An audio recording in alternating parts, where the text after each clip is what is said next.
Ang aking childhood friend na Duwende Part 2. Habang nawiwili kami kakapamasya sa kanilang mundo, hindi ko namamalayan na naggagabi na pala kaya ang sabi ko tara na, kailangan ko na makabalik sa amin baka nag-aalala na ang mga magulang ko. Nag-aalangan siyang sumagot pero pumayag din naman. Pagdating namin doon sa unang lagusan na pinasukan namin, nagtataka ako bakit bigla na lang hindi kumikibo si Bailon. Tinanong ko siya kung ano ang problema, ang sabi niya ay hindi na ra kami makakalabas dahil hindi pa nagbubukas ang lagusan. Inaakala kong nagbibiro lang siya o kaya nagsisinungaling para lang hindi ako makauwi. Kaya naman na kinausap ako na tigilan niya na ang pagbibiro at baka nag-ialala na ang aking mga magulang dahil madilim na at hindi pa ako nakakauwi sa amin. Pero ang sabi niya, nagsasabi siya ng totoo, hindi niya mabukasan ang lagusan dahil meron lamang ito oras para sa pagbubukas at pagsasara. Ginagawa nila ito para maiwasan ang pagpasok ng kung anumang nilalang sa kanilang mundo. Pagkarinig ko nataranta ako at takot na takot. Nagsosorry siya dahil hindi niya agad ito nasabi sa akin. Pero ano pa ang magagawa ko, nangyari na at kailangan na namin magawan agad ng solusyon para makauwi ako. Sabi niya bumalik kami at humingi ng tulong sa kanilang Archo.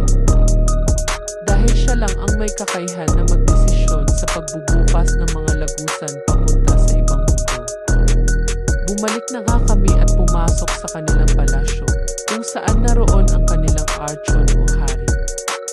Pagdating namin doon, agad nalaman nila na isa akong tao, kahit nakasing-liit ko sila.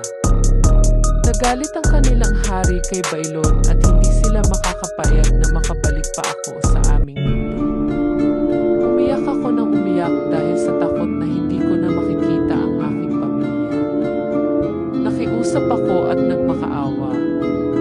At nangako na wala akong pagsasabihan tungkol sa aking nasaksihan. Nanatili ako ng isang gabi para mapag-usapan nila ang tungkol sa nangyari sa araw na iyon.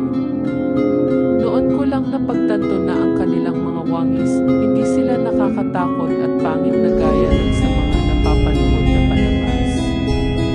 Maamo ang kanilang mukha, matatangos ang kanilang ilong, at may makikinis na kutis, ibang-iba sa mga salaysay na napapanood natin sa mga GC. Kinabukasan ay sinabihan si Bailon ng ama niya na ang aking mga magulang ay nakikipag-ugnayan sa kanilang mga duwende para makabalik ako sa pamamagitan ng isang abularyo.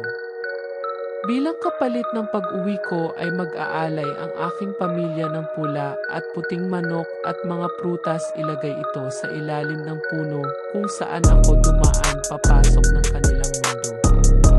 Inakala nilang kinuha ako ng mga duwende dahil napanaginipan ako ni mama na humihingi ng tulong at ang boses ko ay nanggagaling sa puno. Kaya kinabukasan nagpatawag sila ng albularyo at nakumpirma na nasa puder ako ng mga duwende. Agad nila sinimulan ang pag-orasyon at pag-aalay ng manok at mga prutas. Marami pa ibang nangyari pero nakalabas pa rin ako dahil sa kasunduan na bawal na kami magkita ni Bailon kailanman at hindi na rin siya makakalabas ng kanilang mundo. Hindi ko na rin siya nakita pa bago ako makalabas sa mundo nila.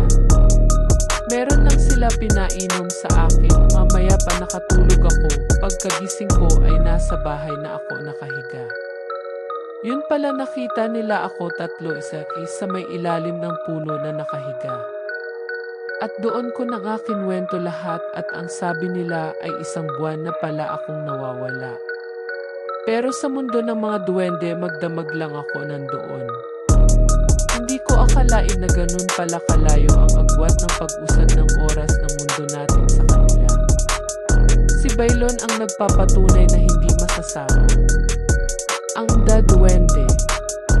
At kung ano ang ginagawa nating mga nakakaperwisyo sa kanila, yun lang din ang binabalik nila sa atin.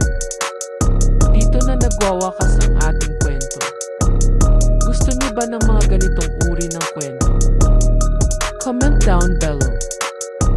At kung meron kayong nais na iba magbahagi ng mga hindi pangkaraniwang na kwento, mag-subscribe lang sa ating channel at mag-comment. Maraming salamat sa panonood.